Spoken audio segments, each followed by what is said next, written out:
Hello दोस्तों, आप सभी का स्वागत है आपके अपने यूट्यूब चैनल एक्सचेंज 22 प्रेडिक्शन में। दोस्तों, आज के इस वीडियो में हम बात करने वाले हैं कैरिबियन प्रीमियर लीग के फर्स्ट मैच की एक्सचेंज 22 एप्लीकेशन प्रेडिक्शन के बारे में हम बात करेंगे। तो दोस्तों, इन डेप्थ एनालिसिस आपको हम प्रोवाइड करेंगे, कौन से प्लेयर इस टूर्नामेंट के अंदर लॉन्ग टर्म हमें प्रॉफिट दे सकते हैं, तो उन प्लेयर्स के बारे में भी हम बात करेंगे। तो सबसे पहले दोस्तों, ये है अपना टेलीग्राम चैनल, इसका लिंक वीडियो के डिस्क्रिप्शन में मिल जाएगा, तो वहाँ से आप लोग जो ज्वाइन कर लेना। और साथ ही साथ दोस्तों, टेलीग्राम के जस्ट पास वीडियो के डिस्क्रिप्शन में आपको व्हाट्सअप चैनल का भी जो है वो लिंक मिलेगा, तो व्हाट्सअप चैनल को भी ज्वाइन कर लेना। तो दोस्तों, सबसे पहले अगर हम बात करें एक्सचेंज 22 एप्लीकेशन, जहाँ पर कि आप सिर्फ एक प्लेयर को बाय या सेल करके ट्रेड करके प्रॉफिट बना सकते हो। तो जो यूजर फर्स्ट टाइम वीडियो देख रहा है, अगर अभी तक एक्सचेंज को डाउनलोड नहीं किया, तो इस एप्लीकेशन का डाउनलोड लिंक आपको इस वीडियो के डिस्क्रिप्शन में ही मिल जाएगा, तो वहाँ से डाउनलोड कर लेना।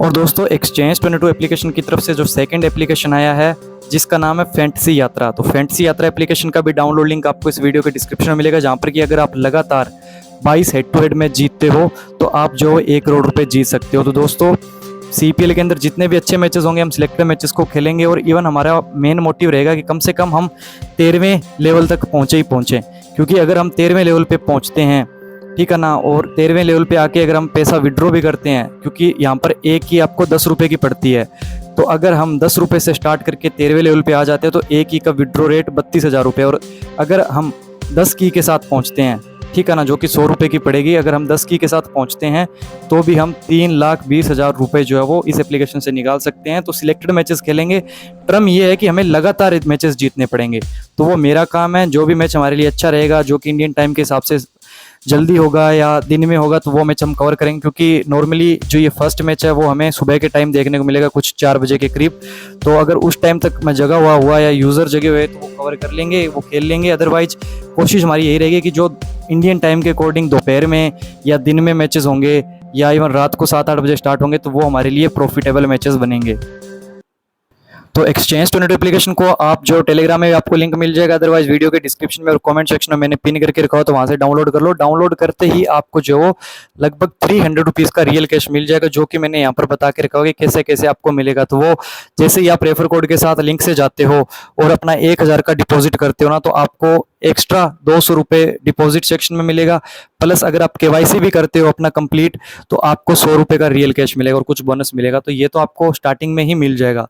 तो देखो, आज के टाइम में जहाँ पर जीएसटी और टीडीएस इतना ज़्यादा है, वहाँ पर भी एप्लीकेशन आपको जीएसटी फ्री मिल रहा है, कोई जीएसटी नहीं लगेगा डिपॉजिट पे, ऊपर से आपको डिपॉजिट ऑफर भी दे रही है। तो दोस्तों, सीपीएल का ये फर्स्ट मैच है और हम चाहेंगे कि इस पूरे टूर्नामेंट को अच्छे से कवर करें और इस प्रॉफिट से अपना अच्छे से अच्छा प्रॉफिट लेकर निकलें, ठीक है ना। तो आपको अभी जैसे ही सब टीमों के एक मैचेस हो जाएंगे, तो इस बार आपको ऐसे 10-10 प्लेयर मैं दूंगा, ठीक है ना। टोटल 20 प्लेयर मिलेंगे, जिनको कि हम पूरे टूर्नामेंट में 10 प्लेयर को बाय करेंगे और 10 को सेल करेंगे। कैसे करना है, इन्वेस्टमेंट कैसे करना, वो सब चीज़ें आपको बताई जाएगी। तो इस बार का सीपीएल थोड़ा सा इंटरेस्टिंग होगा, क्योंकि जो एंटीगुआ बरमुडा टीम है जो अभी फर्स्ट टाइम उतरेगी इस सीपीएल के अंदर, ठीक है ना, तो कुछ इंटरेस्टिंग प्लेयर्स इसके अंदर भी ऐड है, और कुछ ऐसी टीम्स भी होगी, जो मैं टीम्स का भी एक वीडियो दूंगा कि कौन सी टीम स्ट्रांग है। तो ऐसी कुछ आपको 2 से 3 टीमें स्ट्रांग बताऊंगा। तो स्ट्रांग टीम का मतलब एक्सचेंज के अंदर उन प्लेयर्स, उस टीम के प्लेयर्स अच्छा परफॉर्म करेंगे, तो स्पेशली हम उन प्लेयर्स पे थोड़ा सा ज़्यादा फोकस करेंगे और उनसे हम पूरे सीजन के अंदर प्रॉफिट लेके निकलेंगे। तो यूट्यूब चैनल को तो सब्सक्राइब करके रखना ही रखना है, और जल्द से जल्द मैं चाहता हूँ, देखो टारगेट इतना बड़ा नहीं दे रहा हूँ, बट सपोर्ट आपके ऊपर है कि अभी हमारे लगभग 4.45 के सब्सक्राइबर है। तो मैं चाहता हूँ कि जैसे ये सीपीएल कंप्लीट हो, ज़्यादा नहीं, हमारे 5K की फैमिली कंप्लीट हो जाएगी तो बहुत बढ़िया रहेगा, जिसके लिए कि हमें अभी सिर्फ और सिर्फ 550 सब्सक्राइबर की नीड है। तो आप लोगों से पूरी उम्मीद है कि आपने जैसे पहले वाले चैनल जिसपे कि हमारे लगभग 15K के करीब सब्सक्राइबर थे, जो सपोर्ट दिखाया था, वैसा सपोर्ट आप इस पे भी दिखाओगे। तो स्पेशली मैच को ओपन कर लेते हैं हम। तो देखो, इसके अंदर अगर मैं अपनी फेवरेट टीम बताऊं, फेवरेट का मतलब कि जो टीम ज़्यादा स्ट्रॉन्ग है, तो वो है एसटी किड्स नेविल पेट्रिस, जो कि पूरे लगभग जितना भी सीपीएल का इतिहास रहा है, तो अच्छे मैचेस देखने को मिले हैं, कुछ इंटरेस्टिंग मैचेस बनाती है, तो उन प्लेयर्स के बारे में बात करेंगे। बाकी फर्स्ट मैच है, थोड़ा सा लेस रखना। और अगर पिच की हम बात करें, जो अभी रिसेंट में जो T20 वर्ल्ड कप के मैचेस हुए थे, एन एवरेज स्कोर 170 का ही देखने को मिलता है। बाकी देखो भाई, नाम CPL है, कैरिबियन प्रीमियर लीग है, तो वेस्ट इंडियन प्लेयर वैसे ही T20 के अंदर धमाका करने के लिए जानते हैं। भले ही पिच कैसी हो, आड़े तिरछे शॉट लगाते हैं, बड़े बड़े हिट्स लगाते हैं, तो नो डाउट हमें इंटरेस्टिंग मैचेस देखने को मिलते हैं। और CPL एक बहुत ही ज़्यादा, एक प्रकार से बोले ना कि इंटरटेनिंग टूर्नामेंट है, जो कि मैं स्पेशली अगर डिसअपॉइंटेड नहीं करता है, प्रॉफिट देता ही देता है। बाकी पॉजिटिव माइंडसेट रखना है तो हम स्पेशली प्रॉफिट निकालेंगे। तो बाकी हाल ही में जो West Indies south Africa series हुई थी, तो उसमें भी हमने प्रॉफिट निकाला था। तो इसमें आपने एक चीज नोट की होगी कि हमने एक प्लेयर के बारे में बात की थी, रदरफोर्ड के बारे में, ट्रिस्टन स्टब्स के बारे में भी हमने बात की थी, ठीक है ना। स्टब्स तो शायद अभी एड नहीं है स्क्वाड के अंदर या एक्सचेंज के अंदर, अभी नहीं है। तो स्पेशली रदरफोर्ड की अगर मैं बात करूं, 25 रुपए के अंदर है। जो 10 प्लेयर्स की मैं लिस्ट आपको प्रोवाइड करने वाला था, तो अभी से ही इस प्लेयर्स पे फोकस करो। देखो, जिस नंबर पे बैटिंग करने को आता है, एज अ फिनिशर आता है, कभी बॉलिंग भी डाल सकता है, ऊपर से एक बाउंड्री राइडर भी है। बाउंड्री राइडर जो कि जहां पर कि ज्यादा कैचेस आने के चांसेस रहते हैं। सपोज दैट कोई अगर राइट हैंडेड बैट्समैन है, ठीक है ना, तो वो उसके लेग साइड के अंदर फील्ड पे आपको मिलेगा, बाउंड्री पे, जहां पर कि ज्यादा कैचेस आने के चांसेस बनते हैं। तो जहां पर भी एक ऐसा फील्डिंग स्पॉट होता है ग्राउंड के अंदर जहां पर कि कैचेस ज्यादा आता है, तो वहां पर ये रदरफोर्ड आपको देखने को मिलेगा। तो अगर एक दो कैच भी पकड़ ले तो एक कैच का 8 पॉइंट मिलता है, 2 कैच के हो गए 16 पॉइंट, ठीक है ना। बाकी कभी कभार बॉलिंग भी डाल सकता है, और अगर ऐसा प्लेयर है कि 10-12 बॉल खेल गया तो 25 से 30 रन की एक इनिंग भी खेल देता है। तो रदरफोर्ड जो T20 वर्ल्ड कप हुआ था, वहां पर भी एक इन्होंने शानदार इनिंग खेली थी सिंगल हैंडेडली। और स्पेशली बाकी अगर मैं बात करूं, तो CPL के अंदर भी बहुत अच्छी अच्छी नॉक्स खेली है। तो एक युवा प्लेयर है और टैलेंटेड प्लेयर है। 25 रुपीज बाय के लिए मैं सजेस्ट करूंगा रदरफोर्ड को स्पेशली। बाकी अगर मैं बात करूं ऐसे प्लेयर्स की जो कि दोनों ही ताबड़तोड़ ओपनर के तौर पे जाने जाते हैं, देखो पूरी टीम जो पावर पैक प्लेयर से भरी पड़ी है। अब जैसे काइल मेयर्स हो गया, एवन लेविस हो गया। काइल मेयर्स का सीन ये रहता है कि फ्रेश बॉल से, नई बॉल से फर्स्ट ओवर डालते हैं कई बार, जिससे कि बॉल ले जाती भी, और ये विकेट छिटकाने में सक्सेसफुल भी रहते हैं। कई बार ये एक ओवर डालते हैं, 2-2 विकेट लेके चले जाते हैं। मिनिमम से मिनिमम इनके एक ओवर तो कंफर्म होता है, बट 2 ओवर भी डाल देते हैं अगर इनको इनिशियल हेल्प मिलता है पिच से। तो स्पेशली देखो, काइल मेयर्स आपको पावर प्ले में बॉलिंग डालते हुए दिखाई दे जाएंगे, जहां पर कि एक आध विकेट भी मिल जाती है। सो 2 ओवर में इनके लेके चलता हूँ, 1 विकेट से 20 पॉइंट होता है। और ऊपर से आपको पता है ताबड़तोड़ बैट्समैन तो है ही है। CPL के लगभग 5 मैचेस की अगर एवरेज निकाले, तो 2 इनिंग में अगर ये फ्लॉप भी हो जाते हैं तो 3rd इनिंग में अच्छा परफॉर्म भी करते हैं। सो उस लिस्ट में ये भी प्लेयर रहने वाले। तो फर्स्ट गेम से ही हम इनको बाय करेंगे। 38 रुपीज बाय का रेट अभी मेरे को बेस्ट लग रहा है। जिस हिसाब से चीजें बताई है उस हिसाब से आपको फॉलो करना है। तो 38 में लेस रखना, बट बाय के लिए काइल मेयर्स बेस्ट रहेंगे। उसके बाद अगर मैं बात करूँ एविन लेविस की, देखो 32 रुपीज में है, बट इनका क्या रहता है कि ऊपर नीचे सीजन चलता है। जब ये फ्लॉप होते हैं तो 2-3 मैच में इकट्ठे ही फ्लॉप रहते हैं, और चलते हैं तब 2-3 मैचेस में अच्छा ही चलते हैं। बट ये भी एक ऐसा प्लेयर है जो कि CPL हिस्ट्री में 15-16 बॉल में 50, 13 बॉल में 50, ऐसी बहुत सारी इनिंग्स इन्होंने अच्छी खेली है, क्योंकि ये एक अग्रेसिव प्लेयर है, मिस एंड हिट वाला प्लेयर है। आगे आते ही अगर अच्छा परफॉर्म करते हैं, चलते हैं, तो बहुत तगड़ा मारते हैं और रन्स भी करते हैं। और सामने वाली टीम की तरफ से अगर बॉलिंग की मैं बात करूं, तो देखो मोहम्मद आमिर, जो कि CPL के अंदर इनका अच्छा टूर्नामेंट रहता है। देखो, क्योंकि ये वेरिएशन बहुत करते हैं अपनी बॉलिंग में, और स्पेशली डेथ ओवर्स में अच्छी विकेट्स चटकाते हैं। और इमाद वसीम, जो कि पावर प्ले में बॉलिंग डालने के लिए जाने जाते हैं एज ए स्पिनर। और क्रिस ग्रीन की अगर बात करिए, ये भी as a spinner power play में अच्छी बॉलिंग करते हैं। सो लेविस पे थोड़ा सा लेस रखना है, बट जो है 70% ये बाय के लिए ही सेफ रहेंगे। बट मैं यही बोलूंगा कि थोड़ा सा इस मैच में हम काइल मेयर्स पे फोकस करेंगे। बाकी देखो, दोनों ओपनर से ही मेरे को उम्मीद है अच्छी बैटिंग की, बट लेविस पे थोड़ा सा लेस रखना। बाकी एंड्रे फ्लेचर की अगर मैं बात करूं, देखो ये भी एक ऐसा प्लेयर है, अराउंड सब पूरी दुनिया के अंदर जो भी लीग्स चलती है, T10, T20 या छोटे बड़े जितने भी टूर्नामेंट्स आप देखते हो, फैन कोड पे लाइव रहते हैं, वहां पर ये खेलते हुए आपको मिल जाते हैं। हाल ही की जो इनिंग्स अगर हम बात करें 2024 की जुलाई की, तो देखो 110 पॉइंट, सिर्फ एक गेम में 0 है, बाकी 82, 33, 65, अच्छा चल रहा है इनका tournament so far. But still अगर मैं बोलूं, एज अ विकेट कीपर ये खेलने वाले हैं, और 1 डाउन शायद बैटिंग करने आएंगे। या चौथे नंबर पे बैटिंग करते हुए आपको मिल जाएंगे, क्योंकि अगर रिले रूसो खेलते हैं तो ये भी 1 डाउन आएंगे। और रिले रूसो की अगर मैं बात करूं 29 रुपीज के अंदर, देखो जिस हिसाब का ये लेफ्ट हैंडेड बैट्समैन है, पूरी टीम के अंदर ही लगभग अच्छे से लेफ्ट हैंडेड भरे पड़े हैं। जैसे कि अगर मैं बात करूं यहाँ से एविन लेविस हो गया, उसके बाद अगर मैं बात करूं रदरफोर्ड हो गया, उसके बाद अगर मैं बात करूं तो यहाँ से काइल मेयर्स हो गया, और फिर एलरूस हो गया। तो लेफ्ट हैंडेड बहुत सारे हैं। तो सामने वाली टीम के अंदर कोई ऑफ स्पिनर तो वो भी हमारे लिए हेल्पफुल रहेगा, तो उसके बारे में भी बात करेंगे। तो रिले रूसो भी 29 के अंदर बाय करना, बट थोड़ा सा लेस करना।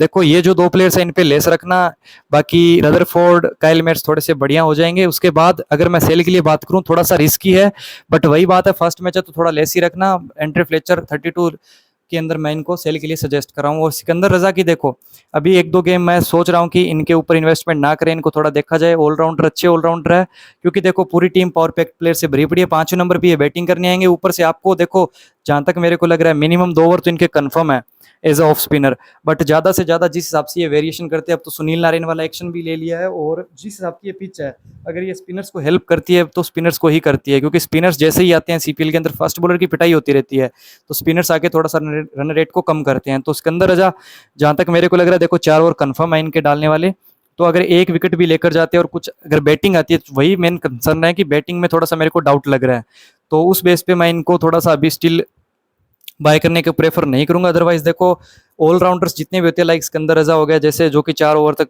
बॉलिंग डालते हैं, या 5वें नंबर पर चौथे नंबर तक जो बैटिंग करने आते हैं, वो लगभग यहाँ पर कई बार 100 पॉइंट प्लस हिट करते हैं। देखो इसका फायदा है कि मैं आपको बताता हूँ, जैसे ही आप बाय करते हो विद इंश्योरेंस, तो वो आपका उतना हो जाएगा। जैसे अभी ये 44 रुपए के हैं, तो अगर ये डबल पॉइंट करेंगे, भले ही 100 पॉइंट दे जाए, अगर हमने सीधा बाय किया तो हमारा डबल का 44 का 88 होगा।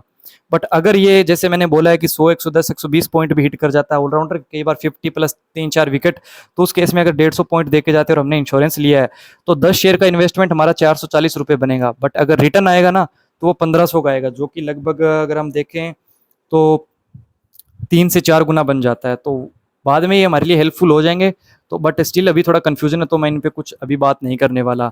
उसके बाद अगर मैं बात करूँ, ओडेन स्मिथ हो गए, तबरेज शमसी हो गए, ये बॉलर्स हमेशा ही टॉस पे इंपॉर्टेंट रहते हैं। बाकी फर्स्ट मैच है तो पता लग जाएगा कि पिच का बिहेवियर कैसा रहता है, या बॉलर्स को किस नंबर पे कैसे आ रहा है। सो अभी जो मेन मेन प्लेयर्स हम उनके बारे में ही बात करने वाले हैं।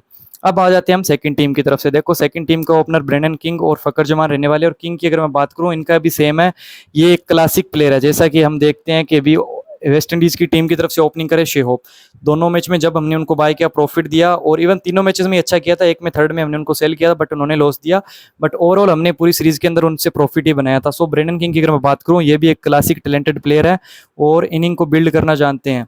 तो स्पेशली अगर मैं बात करूं, नेक्स्ट जो 5 मैचेस आएंगे ब्रेंडन किंग के, हम उनको स्पेशली बाय ही करेंगे। मैं इस वीडियो में ही बोल रहा हूँ, नेक्स्ट 5 मैचेस में हम उनको बाय ही करेंगे। वो हमारे इन्वेस्टमेंट पे डिपेंड करेगा। अगर हम इस गेम में 100 लगाते हैं, देखो प्रॉफिट दे दिया तो सबसे अच्छी बात है। प्रॉफिट देने के बाद ऐसा नहीं है कि हम उनको नेक्स्ट गेम में सेल करेंगे, नहीं, फिर भी हम बाय करेंगे। अब 100 का बाय करेंगे, अगर डबल कर जाते हैं 200 हो गया, फिर हम जो प्रॉफिट है उसको नेक्स्ट गेम में फिर से इन्वेस्ट करेंगे। तो ऐसे करके हम 5 गेम में इनको बाय ही करेंगे।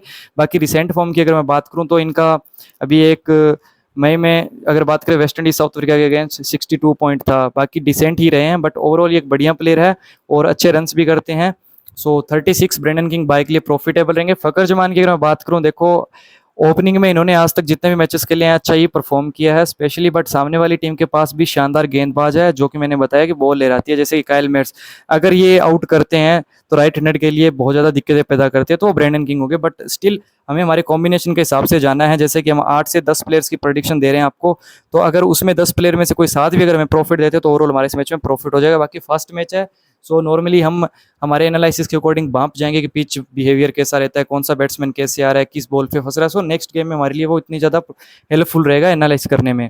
बाकी फकर जमान ब्रेंडन किंग दोनों ही अभी स्टिल बेस्ट लग रहे हैं। थोड़ा सा कॉन्फिडेंस ब्रेंडन किंग पे ज़्यादा है। बाकी फकर जमान लेस रखना, अदरवाइज आप इनको अवॉइड भी कर सकते हो, ना बाय ना सेल करेंगे। बाकी अगर मैं बात करूं यहाँ से फेबियन एलन की, सबसे बेस्ट ऑलराउंडर लग रहे हैं मेरे को। और देखो इमाद वसीम का ये रेट जो मेरे को ज़्यादा एक्सपेंसिव लग रहा है 46 का, जहाँ पर कि आप देख सकते हो कि अभी सेल के अंदर ये गिरे भी हैं। शायद 42 था सेल का, अभी 37 आ चुके हैं। सो थोड़ा सा वही है कि बैटिंग अगर बात करें, बैटिंग पेयर थोड़ा सा कमजोर लग रहा है मेरे को। सो इमाद के मुकाबले अगर मैं बात करूं, देखो अनुभव ज़्यादा यहाँ पर फेबियन एलन को है, क्योंकि इनके कंट्री के अंदर इनकी लीग हो रही है, ठीक है ना, वेस्ट इंडीज के अंदर हो रही है सीपीएल। तो फेबियन एलन जाने जाते हैं 10 बॉल में 25-30 रन की इनिंग खेलने के लिए, ऊपर से विकेट टेकर भी है। सो अब स्पेशली अगर मैं बात करूं, लेफ्ट हैंडेड का कंसर्न है, तो इसलिए इमाद वसीम को भी ओवर्स कट हो जाते हैं। बट ये इतना ज़्यादा टर्न करने के लिए नहीं जाने जाती है, आम बॉल ज़्यादा डालते हैं, जो कि पड़ने के बाद सीधी विकेट के अंदर जाती है ना। तो उसके बेस को देखते हुए थोड़ा सा इनका रेट हाई है। बट मेरे को जहाँ तक लग रहा है, देखो लेफ्ट हैंडेड बैट्समैन के सामने लेफ्ट आर्म ऑर्थोडॉक्स बॉलर कम ही डाले जाते हैं। सो 37 सेल के लिए डाल सकते हो। बट मेन दिक्कत यही है कि देखो बैटिंग में इनकी अगर बैटिंग आती है तो ये कुछ रनों बॉल चलते चलते या कुछ 120-30 का स्ट्राइक रेट ही रहता है इनका, तो इनिंग खेल जाते हैं। बट फर्स्ट मैच है, सो रिस्क लेने में कुछ नहीं जाता, थोड़ा लेस रखेंगे, बट सेल के लिए जाएंगे। फेबियन एलन इस टीम के लिए मेरे को बेस्ट लग रहे हैं बाय के लिए 33 रुपीज़ के अंदर। बाकी मोहम्मद आमिर, अगर इनकी टीम की बॉलिंग आती है तो 2 विकेट तक का मैं मानता हूँ, तो उसके अंदर देखो 34 रुपीज़ लगा के अगर हमको 6 रुपये का ही प्रॉफिट होता है, तो उस चीज़ को ट्राई करने में मेरे को लगता है कि इतना बड़ा इन्वेस्ट डालने का कोई फ़ायदा नहीं है। जहाँ पर कि हम अगर 30 रुपये भी लगा रहे हैं तो कम से कम हमें 15 रुपये का तो रिटर्न आना ही चाहिए ना, अगर हमारा एनालिसिस बेटर तभी हमें इन्वेस्ट करना चाहिए। तो अदरवाइज़ टॉस पे अगर इनकी टीम पहले बॉलिंग डालती है तो ही हम ट्राई करेंगे, वो भी इनके ओवर्स कब कैसे डलते हैं तब हमारे लिए प्रॉफिटेबल रहेंगे। ग्रीन की भी अगर मैं बात करूं, देखो हिट भी मार सकते हैं बैटिंग आने पे, बट अगर प्योर बॉलिंग की मैं बात करूं तो 1 विकेट तक ही मैं देख रहा हूं, मतलब कि अगर 20 ही पॉइंट दे पाते हैं, ऊपर से फील्डर भी ठीक है। और कुछ प्लेयर ऐसे होते हैं, देखो फील्डर का हम ऐसा प्रिडिक्शन नहीं कर सकते कि वो कैच लेगा नहीं लेगा, बट कुछ ऐसा ही लक लेके आते हैं जो कि एक कैच तो लेके ही जाते हैं। 10 मैच में से 8वें बार वो एक एक कैच पकड़ते पकड़ते, तो ये ऐसा है कि जब विकेट लेता है तो एक कैच भी पकड़ता है। तो भी अगर हम 28 पॉइंट लेके चलें तो भी हमें लगभग यहाँ से 5 रुपये पर शेयर प्रॉफिट भी हो सकता है। अदरवाइज अगर कैच नहीं लेते हैं तो 13 रुपये पर शेयर प्रॉफिट होता है। तो ऐसे प्लेयर्स पे अगर हम इन्वेस्टमेंट भी करते हैं, जैसे कि 33 रुपये सेल में है, तो अगर हमें कम से कम 13 रुपये भी अगर आते हैं हमारे एनालिसिस के अकॉर्डिंग, इतना बड़ा इन्वेस्ट कर रहे हैं, तो हमारे लिए वो बढ़िया चॉइस बनती है कि हम उस पर इन्वेस्ट करें। सो इन पर भी थोड़ा लेस रखना, बट वही बात है कि सामने लेफ्ट हैंडेड ज़्यादा है, तो इसलिए मैं थोड़ा लेस का बोल रहा हूँ। अदरवाइज मैं इन पे थोड़ा सा ज़्यादा हैवी इन्वेस्ट करने वाला था, क्योंकि ये लेकर जाते हैं तो 4 ओवर में डिसेंट इकोनॉमी के साथ, स्पेशली इकोनॉमी के लिए ही जाने जाते हैं कि 15-20 रन देते हैं, 22 रन देते हैं, विकेट एक आध लेकर जाते हैं। कई बार तो विकेट भी नहीं लेके जाते, 4 ओवर में 20-22 रन देके नील विकेट के साथ ये चले जाते हैं, कोई विकेट नहीं लेके जाते। तो ऐसे प्लेयर्स है, सो इसलिए मैं इन पे थोड़ा सा फोकस नहीं कर रहा हूँ, बट लेस सेल के लिए ट्राई कर रहा हूँ। बाकी बिलिंग्स की अगर मैं बात करूँ, 4 से 5 नंबर पे बैटिंग करते हुए दिख जाएंगे, और जिस हिसाब से टीम का बैटिंग ऑर्डर है, एकमात्र ऐसा प्लेयर है जो कि रनो बॉल चलता हुआ अपनी इनिंग को बिल्ड करता है, ऊपर से विकेट कीपर भी है। अगर एक आध स्टंप या एक कैच भी पकड़ लेते हैं तो फिर हमारे लिए थोड़ा सा और आसान हो जाएगा। सो 20-25 रन की अगर इनिंग खेल देते हैं तो हमारे लिए बेस्ट रहेंगे, बट वाइब्स कम है, कॉन्फिडेंस कम है, बट सेल के लिए मैं नहीं जा सकता। सो बाय के लिए ही बोल रहा हूँ, बट लेस बोल रहा हूँ, क्योंकि देखो इतनी बैटिंग में गहराई नहीं है। सो जिस कंडीशंस में ये खेलते हैं तो पेसर से इनको कोई फर्क नहीं पड़ता, फर्क पड़ेगा तो स्पिनर से पड़ेगा। सो उस चीज़ पे थोड़ा फोकस करना। बाकी देखो ओडेन स्मिथ और फेबियन एलन, ओडेन स्मिथ की अगर थोड़ी सी बात करूं, 2 ओवर डालते हैं, पिटाई होती है, बट यहाँ पर आपको पता है एक्सचेंज के अंदर इकोनॉमी का कोई सीन नहीं रहता। भले ही बॉलर 12 की इकोनॉमी से पिट जाए, 15 की पिट जाए, आपका पॉइंट माइनस नहीं होते, विकेट मिलनी चाहिए। तो ये एक ऐसा बॉलर है जो कि 2-3 ओवर में मार खाता है, 40-45 रन दे देता है, बट विकेट 1-2 लेके चला जाता है, और हिट मारनी हो तब हिट भी लगा देता है। सो थोड़ा सा लेस रखना, बट 30 में ठीक ठाक चॉइस बनेगी। बाकी जिन प्लेयर्स के बारे में बात नहीं की, आप उनको अवॉइड भी कर सकते हो। तो अब बात कर लेते हैं हम अपने फैंटेसी यात्रा के बारे में। देखो फैंटेसी यात्रा की टीम हम क्रिएट कर सकते हैं इस मैच के लिए, बट मैं यही बोलूँगा कि अगर आप फर्स्ट मैच खेल रहे हो तो अगर आप चौथे पांचवें लेवल पे तो आप मत खेलो ये मैच, क्योंकि आपको अगर आपकी टीम कॉम्बिनेशन अच्छा बन रहा है तभी आप उसको ट्राई करो, अदरवाइज आप ट्राई मत करो। सो इस पे भी आपको बढ़िया से टीमें मिलेगी। जो मैचेस दिन में होंगे, जैसे कि पाकिस्तान का टेस्ट मैच है, टेस्ट मैच मेरे को शानदार लग रहा है। फर्स्ट मैच तो मैंने इवन कवर भी किया था, सॉरी कवर मतलब लाइक मैंने देखा था उसको पूरा, उसका जो होता है ना कि सेशंस होते हैं, 2-3 सेशन मैंने फॉलो किए थे, 2 दिनों के 2-3 सेशन ऐसे लाइव मैंने देखे थे, हाइलाइट्स प्रत्येक एक मैच की, उसके प्रत्येक एक डे की मैंने देखी थी। सो पाकिस्तान की जो बोलते हैं ना कि फट्टा विकेट है जहाँ पे रन्स बनते हैं, सो उस मैच के लिए मैं एक्साइटेड था। तो वो आपको पता है कल लगभग 10:30 बजे स्टार्ट होगा, तो पूरी कोशिश है कि उसको हम कवर करेंगे फैंटेसी यात्रा के लिए, और एक्सचेंज के लिए भी मैं कोशिश करूंगा कि पिक्स प्रोवाइड करूं। शायद वीडियो नहीं दे पाऊंगा, बट पिक्स जरूर मैं ट्राई करूंगा, क्योंकि देखो अब जैसे मुशफिकुर रहीम ने लगभग 190 ऐसे कुछ इनिंग खेली थी, तो अब उसके पॉइंट्स अगर हम मिलाएं तो अगर वो 40 रुपये 45 रुपये बाय में था उस टाइम, तो अगर वो पूरे टेस्ट के अंदर ऐसे पॉइंट्स देके गया है 200 के करीब या 150 के करीब भी देके गया, तो देखो अगर हम 10 शेयर 400 रुपये के भी ट्राई करते ना, तो ओवरऑल हमारा रिटर्न आता 1500-1600 रुपये का, तो 1100-1200 प्रॉफिट बनता है, तो कोई बुरी बात नहीं है। सो कोशिश करूंगा। बाकी टेस्ट मैं इसलिए नहीं खेलता क्योंकि वो 5 दिन चलता है, तो 5 दिन हमारा पैसा होल्ड पे रहता है, लाइक उस मैच के अंदर रहता है, तो 5वें-6ठे दिन जैसे रिजल्ट आता है तब हमें पैसा मिलता है, तो उतने दिन में हम कितने मैचेस भी कवर कर सकते हैं, बट फिर भी अपना आउटसाइड फंड जो हम इस पे जरूर लगाएंगे ताकि हमारा कुछ पैसा बने। तो वो मैच आपको जरूर फैंटेसी यात्रा के लिए मैं देने वाला हूँ, और धीरे धीरे हम अपने लेवल अप करेंगे और कोशिश करेंगे कि देखो 13वें लेवल तक आएँ, अच्छी कीज़ को विड्रॉ करें और कुछ कीज़ को अपने पास रखें, ताकि हम जो है वो अगर कुछ कीज़ को रखते हैं, जैसे कि अगर 50 की आ गई तो हम 40 की विड्रॉ कर लेंगे, 10 की रखेंगे, तो उस पर फिर एक एक की से स्टार्ट करेंगे, धीरे धीरे आगे बढ़ते रहेंगे, कोशिश करेंगे, और एक दिन हम जरूर क्रैक करेंगे 22वां लेवल और 1 करोड़ रुपए भी जीतेंगे। अगर हारते भी है तो 25 लाख मिलेगा, जो कि एक अच्छा अमाउंट है। सो ये था दोस्तों आज का अपना प्रेडिक्शन वीडियो। अगर वीडियो अच्छा लगा हो तो एक लाइक कर देना, चैनल को सब्सक्राइब कर देना। बाकी टेलीग्राम को भी ज्वाइन करना और यूट्यूब चैनल को भी सब्सक्राइब करना और व्हाट्सअप चैनल को भी ज्वाइन कर लेना है। बाकी मिलते हैं दोस्तों नेक्स्ट वीडियो में, तब तक के लिए जय हिंद, जय भारत।